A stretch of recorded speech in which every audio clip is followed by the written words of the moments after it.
అండి. అందరూ ఎలా ఉన్నారు? అందరూ బాగుండాలని నేను మనస్ఫూర్తిగా కోరుకుంటున్నానండి. ఈరోజు నా స్టైల్‌లో తోటకూర పప్పుని ఎలా వండాలో చూద్దామా?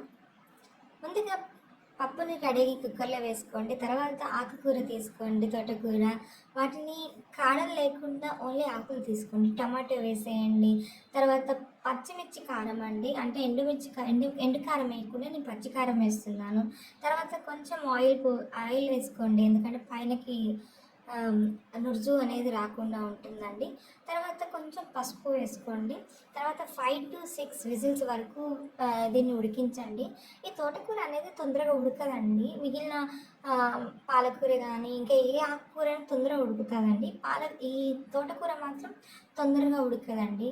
తర్వాత తాలింపు కోసం అన్నీ రెడీగా ఆనియను, ఎండుమిర్చి, గార్లిక్, కరివేపాకు, ఇంకా జీలకర్ర వీటన్నిటితోటి మనం తాలింపు పెట్టుకుందామండి. స్టవ్ ఆన్ చేసి కళాయి పెట్టుకొని కొంచెం నూనె పోసుకున్న తర్వాత అది వేడెక్కిన తర్వాత ఇవన్నీ వేసేయాలండి. అది కొంచెం మగ్గిన తర్వాత మనం ఏదైతే రెడీగా చేసుకున్నామో ఆ పప్పుని కొంచెం వాటర్ కలుపుకొని ఈ ఇది తాలింపులో వేసామనుకోండి కొంచెం మగ్గుతూ ఉంటుందండి.